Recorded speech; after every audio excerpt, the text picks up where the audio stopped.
Ya.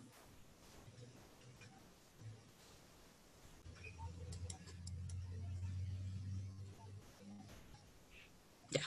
Listo, chiquillos. La idea de hoy día es, como lo puse aquí en el título, hacer una síntesis de lo que fue la Segunda Guerra Mundial, contenido o aprendizaje que vimos en las dos clases anteriores. ¿Ya? Entonces, el objetivo, conocer, comprender y analizar causas, características y consecuencias o efectos de la Segunda Guerra Mundial, que, tal como aparece ahí en la información, se desarrolló entre 1939 y 1945. Ahora, ¿cómo vamos a lograr este objetivo? ¿Ya? Vamos a hacer dos aspectos. Primero, sintetizar aprendizaje a través de mapas conceptuales. Vamos a ver algunos mapas diferentes sobre la Segunda Guerra Mundial. Y a través también del reconocimiento de personajes destacados, porque nosotros ya cuando vimos los sistemas totalitarios, vimos algunos personajes ya, pero ahora nos faltaba reconocer o tener la imagen más o menos de quiénes eran los otros personajes destacados. ¿Ya? Entonces, partimos. Aquí tenemos un tipo de mapa conceptual de la Segunda Guerra Mundial que nos habla de las causas. ¿Ya? Uno puede hacer un mapa conceptual por partes, ir haciéndolo por cada parte, por cada etapa en este caso, por cada tema, y después lo junta. O bien hacer un solo mapa conceptual de todos los contenidos, ¿ya? Lo que a uno le resulte más fácil, porque la idea aquí es que uno haga sus propios mapas conceptuales, porque uno los va a entender también. Ahora, previo a confeccionar un mapa conceptual, yo tengo que saber la materia. Y la idea de estos mapas es sintetizar y que uno haga su mapa, uno lo pueda explicar. Y al explicarlo, uno se da cuenta que sabe los contenidos, sabe de lo que está hablando. Entonces aquí tenemos, vamos a ir recordando, causas, dice la llegada de Adolf Hitler a la cabeza dice el imperio alemán. Aquí hablamos de imperio en este caso porque Hitler trató de crear lo que se llamó un tercer imperio, que era el Tercer Reich, ¿ya? Entonces, dice, esto volvió la política exterior alemana bastante agresiva. ¿A qué se refiere con eso? Recuerden que estaba el Tratado de Versalles, que Hitler simplemente lo obvió, armando a Alemania y aplicando lo que llamó ocupar los espacios que él consideraba alemanes, invadiendo algunos territorios y poniéndose de acuerdo con otros países si estas invasiones ocurrían. Nosotros sabemos que hay un hecho bien preciso que da por iniciada la Segunda Guerra Mundial, que es la invasión de Alemania a Polonia. ¿Ya?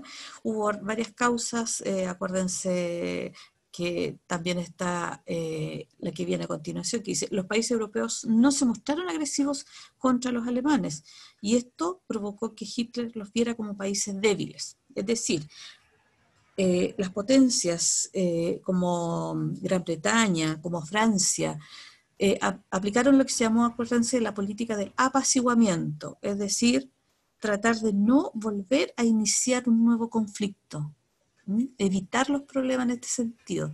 ¿Para qué? Para no volver a una nueva guerra, porque acuérdense que la Primera Guerra Mundial, había ocurrido hacia 20 años atrás, había terminado hacia 20 años atrás, no más que eso, o sea, muy poco tiempo. Entonces, Hitler aprovechó esta condición.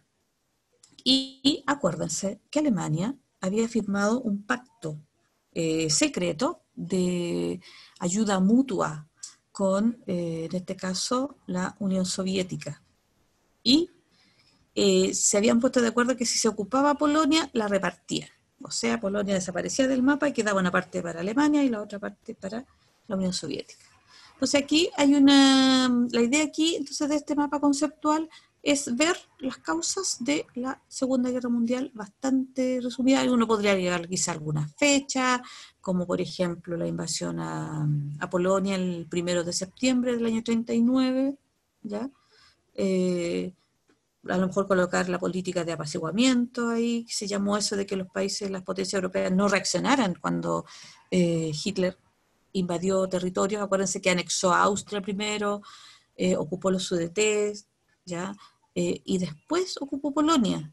Y ahí recién los países potencias europeas reaccionan y declaran la guerra 2 días después.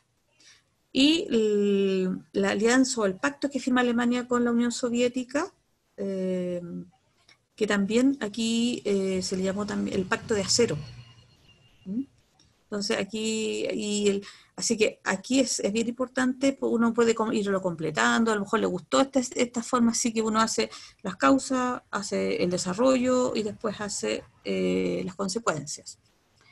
Entonces, yo siempre les digo, los mapas conceptuales son personales. Aquí estamos viendo algunos ejemplos, ¿ya? Y aprovechando de también ver la materia, de recordar la materia. Y si a uno le gusta hacer a lo mejor, porque a uno le sale más fácil, puede hacerlo por partes. O bien, en este caso, lo puede hacer todo de uno solo nomás, un puro mapa conceptual con todos los contenidos, ¿ya? Esta es una forma, ¿ya? Aquí viene otro. Aquí viene otro que es como más... que tiene que ver más con los antecedentes y las alianzas que se formaron, ¿ya?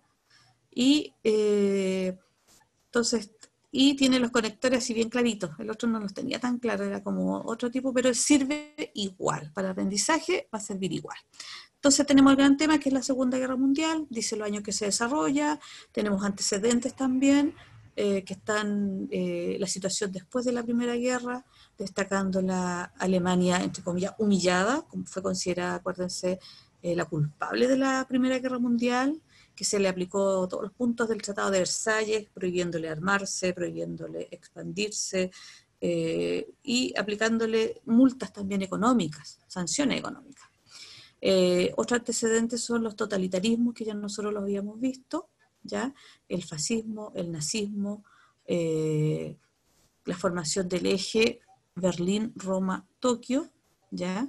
Ahí también aparece el pacto de acero que habíamos mencionado antes.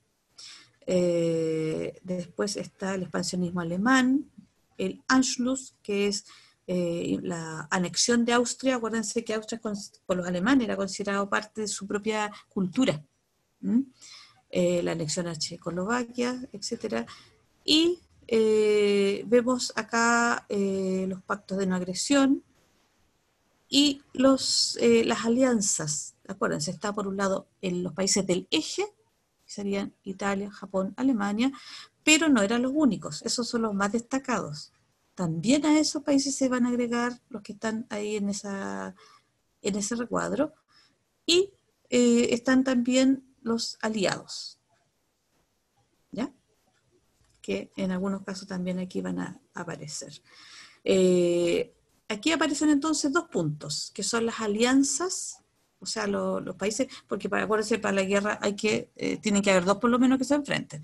En este caso están los dos grupos que se van a enfrentar, los países del eje y los países aliados.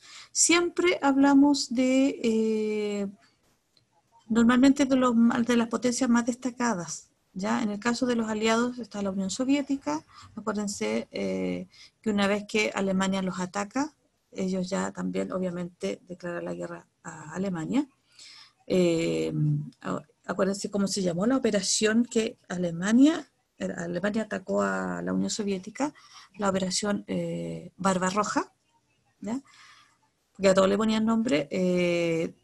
Está Francia también, está Inglaterra, Gran Bretaña, y están los Estados Unidos.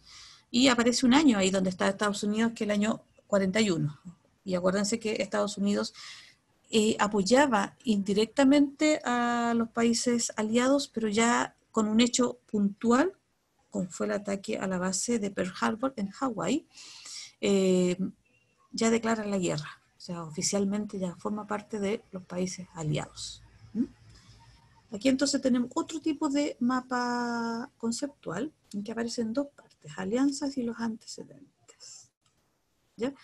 Aquí tenemos también uno que aparece las causas, las potencias y los países del eje, potencias aliadas de los países del eje. Y aparecen las consecuencias, ¿ya? Aquí dice 55 millones de personas muertas, más o menos las cifras van entre los 55 y los 60 millones, ¿ya? Bombardeo atómico sobre Hiroshima y Nagasaki, ¿ya? Campos de concentración, acuérdense que nosotros vimos los campos de concentración, acuérdense que habían campos de trabajo forzado, que eran para tener mano de obra, y también los campos de exterminio, que como la palabra lo dice, eran para exterminar a algunos grupos bien puntuales, ¿ya? Y obviamente los conflictos bélicos que se van a desarrollar ahí. Recuerden los ataques en distintas zonas, los bombardeos a las ciudades. Recuerden también que la Segunda Guerra se va a llevar a cabo en Europa, en el norte de África y en Asia y Oceanía, ¿ya? En América, en territorio americano, prácticamente así conflictos, enfrentamientos no hubo. Sí hay información, perdón, de que hubo enfrentamientos submarinos en el Océano Atlántico, ¿ya? Es muy cerca, se supone que, o se decía que los submarinos alemanes podían ver la ciudad de Nueva York, ¿ya? Entonces, que habían llegado muy cerca, pero conflictos propiamente tal, en Estados Unidos, por ejemplo, no hubo enfrentamientos en territorio continental de Estados Unidos. Sí, obviamente, en los territorios que ellos tenían en Hawái, por ejemplo, Oceanía, así que ahí sí hubo. Dice rendición de Japón y las potencias del eje, ¿ya? Acuérdense que primero se rinde Alemania y Japón se rinde después de los lanzamientos de las bombas atómicas sobre Hiroshima y Nagasaki. Entonces, después de esa situación, Japón se rinde y se toman todo eso, se firman tratados y Estados Unidos asume el rol de, en este caso, de ayudar en la reconstrucción de Japón, ¿ya?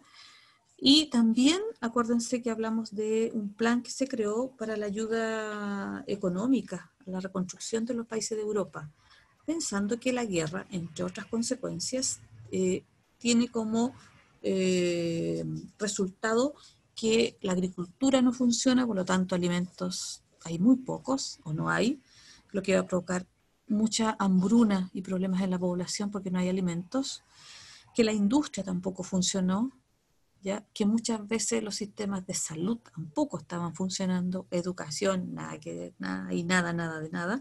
Entonces, la idea de Estados Unidos era fortalecer estos países y ayudarlos en su reconstrucción, el plan Marshall, ¿ya? Y algo que nosotros no mencionamos, que alguien me lo preguntó, del presidente de Estados Unidos, ¿ya? Parece que fue Elías, no me acuerdo bien. Aquí después vamos a ver los personajes, porque otra forma también de ver la historia, en este caso la Segunda Guerra Mundial, es destacar algunos personajes, que fue Harry Truman, ¿ya? También se habla de la doctrina Truman, que consistía en que esta ayuda de los Estados Unidos a las potencias de Europa fundamentalmente, estaba siendo condicionada por la lealtad que estos países tenían que tener con los Estados Unidos.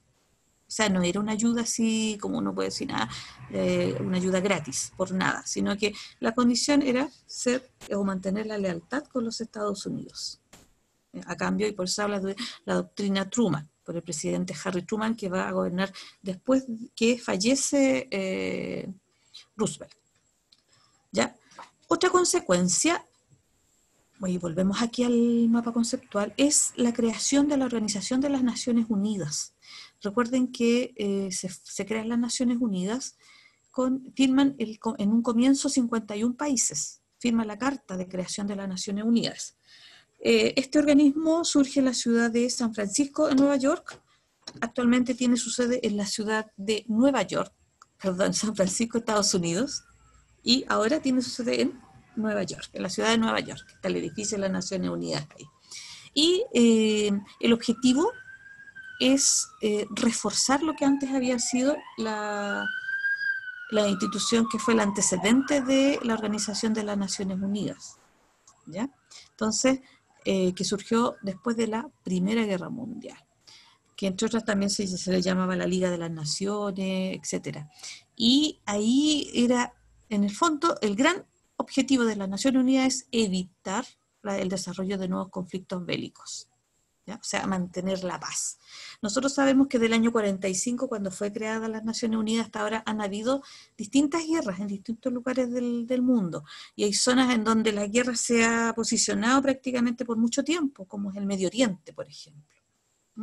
Entonces, el objetivo así plenamente no se ha cumplido. Sí tiene misiones de paz. En distintos lugares donde hay conflicto, la Naciones Unidas manda misiones de paz, de las cuales Chile ha sido parte a través de grupos que son del Ejército, de la Fuerza Aérea, de la Armada, si no me equivoco, Carabineros también. Se han mandado misiones de paz a distintos lugares. Y el más conocido es Haití. Pero también se mandaron a zonas como ¿cómo se llama? Lo que es Serbia, ¿ya? Después de la guerra que hubo ahí.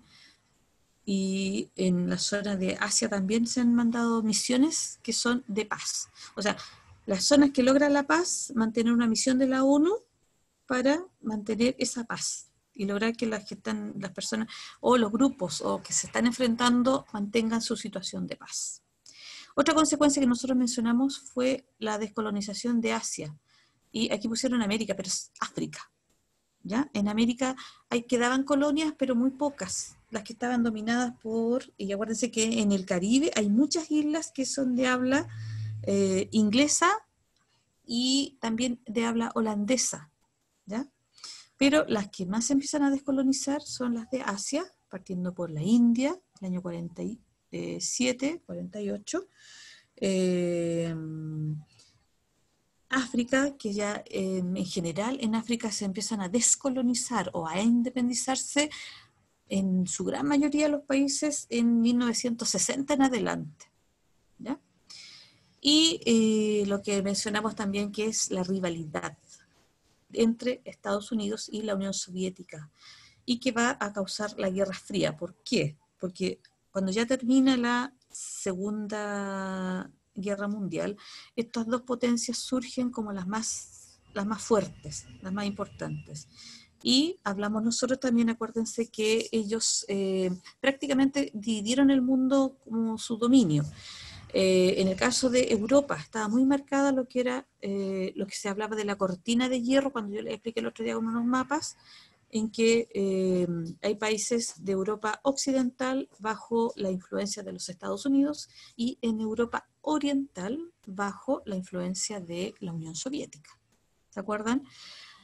Que dijimos también de Alemania, que Alemania fue dividida y su capital, o sea, la ciudad de Berlín, que quedó en la zona soviética, también quedó dividida. Y ahí es en Berlín donde se construye el famoso muro, por eso se llama Muro de Berlín. ¿Ya? ¿Recuerdan todo eso que nosotros lo vimos? Están los mapas también ahí para que lo puedan recordar. ¿Ya? Entonces, acá hay algunos personajes. Roosevelt, ¿ya? Acuérdense que él gobernó gran parte del periodo de la Segunda Guerra Mundial. Él también había gobernado en época, y fue el que tomó las medidas del New Deal en tiempos de la crisis del año 29. Pero lo que hay que destacar aquí que fue el gobernante de Estados Unidos, el presidente de Estados Unidos, durante gran parte, yo diría casi prácticamente toda la guerra, la Segunda Guerra Mundial. Él fallece y le sucede Harry Truman, ¿ya? Él, como les dije, fue el que tomó la decisión de lanzar las bombas atómicas sobre Hiroshima y Nagasaki. Y también lo planteó todo lo que era el plan Marshall. Entonces, de ayuda económica, ¿ya? Y cuando aparezca doctrina Truman es que aquí esa ayuda económica también se condicionaba a la lealtad y también de los países que ellos estaban apoyando y también involucraba esa lealtad, ayuda también de tipo militar, ¿ya? A lo que ellos llamaban los gobiernos amigos, ¿ya? Entonces aquí tenemos a dos presidentes. Roosevelt en la mayor parte del proceso. De hecho, las reuniones que se hicieron en distintos lugares entre los gobernantes aliados, aparece casi siempre Roosevelt, ¿ya? Pero él estaba enfermo, gravemente enfermo, y fallece durante el conflicto. Así que, y después asume Harry Truman, ¿ya? Entonces ahí tenemos para que los vayan viendo. También está Winston Churchill. Acuérdense que fue primer ministro de Inglaterra. Acuérdense que aquí es una monarquía, ¿ya? Y aquí, durante la Segunda Guerra, estaba gobernando el padre de la actual reina de Inglaterra, que había heredado, de hecho él no era el heredero, sino que él heredó el cargo porque su hermano, se deben acordar esa historia, su hermano se casó con una norteamericana divorciada, ¿ya? Entonces no podía gobernar por esas requisas condiciones que imponía la monarquía, y el cargo renunció a su cargo y pasó a su hermano, ¿ya? Y su hermano gobernó, Jorge VI gobernó Gran Bretaña, y el cargo lo heredó posteriormente su hija, ¿ya? Isabel II de Inglaterra, que es la reina actual de Inglaterra. Entonces, y Winston Churchill, como acuérdense que las monarquías tienen normalmente primer ministro, en este caso, él fue el primer ministro durante gran parte de la Segunda Guerra Mundial. Él también había participado en la Primera Guerra, como soldado también. Otro personaje que a lo mejor no ubicamos mucho, que es por parte de Japón, ¿ya? Él es el emperador, ¿ya? El emperador Hirohito. Este emperador, en esa época todavía el emperador japonés era considerado un dios viviente, ¿ya? Él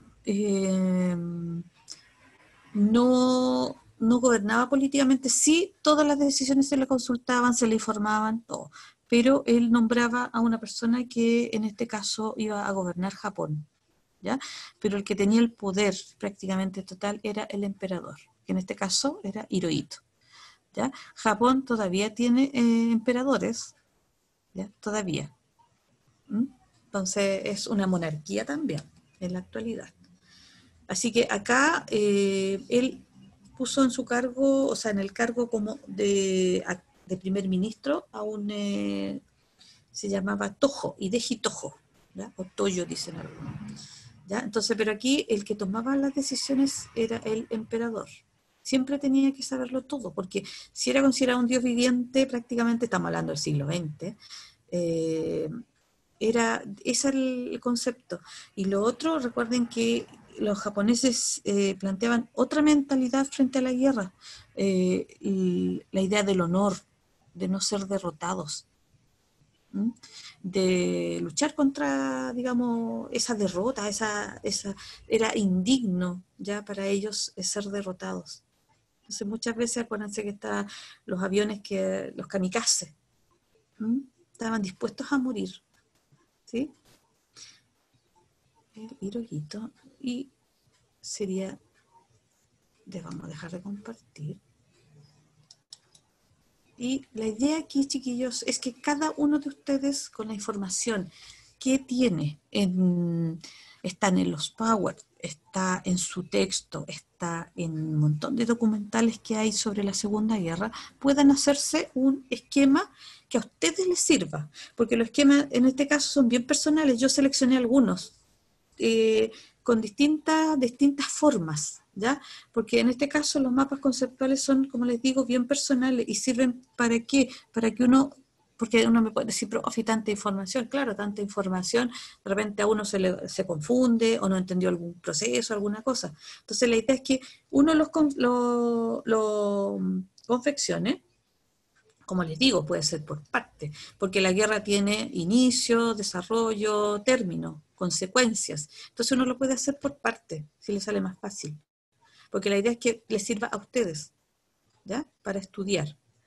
Esto puede ser aplicado en cualquier cosa, o se hace hacen un puro mapa conceptual un poco más grande y que colocan el inicio, colocan los países que se van a enfrentar y van colocando las causas, el desarrollo y finalmente las consecuencias.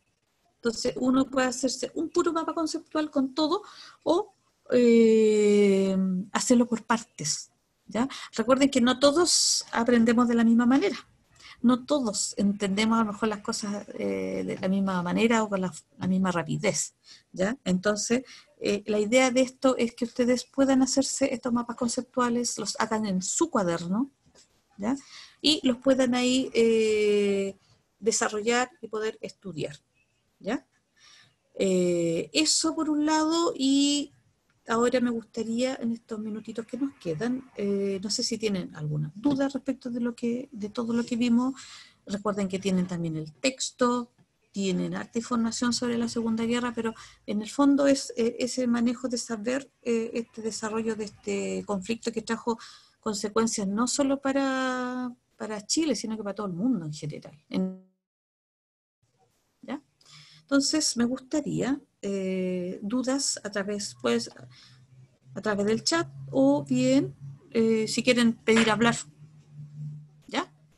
Así que se pueden, ustedes mismos, activen ahí su micrófono y pueden plantear dudas, preguntas respecto de lo que hemos visto. ¿Dudas, preguntas, consultas? Profe, Dígame, escucho. en el día D participaron hartos estadounidenses, pero ahí Sí, con ¿quién al cargo? ¿Con Roosevelt o con Truman? el día de él fue el 44. Ahí estaba Roosevelt. Pero el que estaba a cargo de toda la operación fue un militar que es Eisenhower. Él fue el que era norteamericano, ¿ya? Él estaba a cargo de toda la operación, con los ingleses y todo, pero el que mandaba, digamos, el que estaba a cargo de toda la operación del día D fue Eisenhower, que después fue presidente de Estados Unidos, Dwight Eisenhower, ¿ya? Pero hay que, en este caso, mira, yo no les voy a preguntar quién era presidente, no, sino que hay cosas que ustedes saben, hay cosas, fechas que uno, por ejemplo, cuando comenzó la guerra, esa es una fecha que tienen que más o menos manejarse, ¿cierto? En la fecha del día D, tú mismo lo mencionaste también, ¿cuándo fue el día D? 6 de junio del año 44, por ejemplo. Pero no le voy a decir cuándo murió tal presidente, porque como no tienen relevancia, sino que sepan bien que un presidente de Estados Unidos no estuvo gran parte de la guerra, pero que al final no estaba porque había fallecido y que asumió otro presidente, ¿ya? Acuérdense, no, eh, la idea es que lo que uno en una prueba puede preguntar tiene que ver con que sea lo que ustedes necesitan para entender o para saber si ustedes entendieron lo que pasó y por qué pasó, ¿ya? Entonces, eso, chiquillos, en el chat no hay nada. No hay nada. Si alguien quiere otra preguntita, Sí, profe, tengo otra. dígame. ¿A Mussolini lo toman prisionero? Sí, sí. ¿Y cómo fue eso?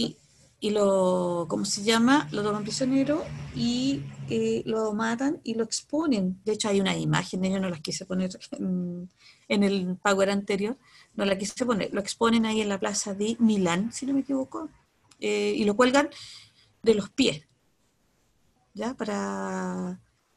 En la plaza ahí para que todos lo vean, lo denigran y todo. Eso pasó y Hitler no quiso o no quería que a él le pasara lo mismo. Entonces él arma todo un protocolo para su muerte. ¿Ya? ¿Un protocolo para qué? Para evitar que su cuerpo sea, digamos, tratado de esa manera en que fue Mussolini. ¿Ya? Pero eso fue así, lo capturan, lo toman prisionero y lo cuelgan ahí, lo matan y lo cuelgan en su cuerpo en la plaza de Milán, junto con su, no sé si con su amante, ¿ya? Con Eva Braun. Perdón, Clara Petacci. Eva Braun era de la De esposa Hitler. se casó al final de Hitler, sí. Clara Petacci, ¿ya? Ahí todos tenían eran esposa o amante, ¿ya? Así que eso, ¿ya? Pero fue así, fue, bueno, la gente, bueno, uno mismo ve ahora, uno cuando votan los monumentos y ahí también, ahí como que en el monumento de la persona se desquitan todo lo que se siente contra la persona que está representada, ¿ya? Cuando pasó con Saddam Hussein, por ejemplo, que a lo mejor ustedes no ubicaban mucho, pero es como típico, ¿ya? Cuando cae un sistema, un gobierno. La gente se vota a sus monumentos y seguramente si cayera si cayera el gobierno de Corea del Norte, yo creo que ahí votarían todos los monumentos, la gente saldría para poder expresarse. Y a lo mejor en otros países también, ¿ya?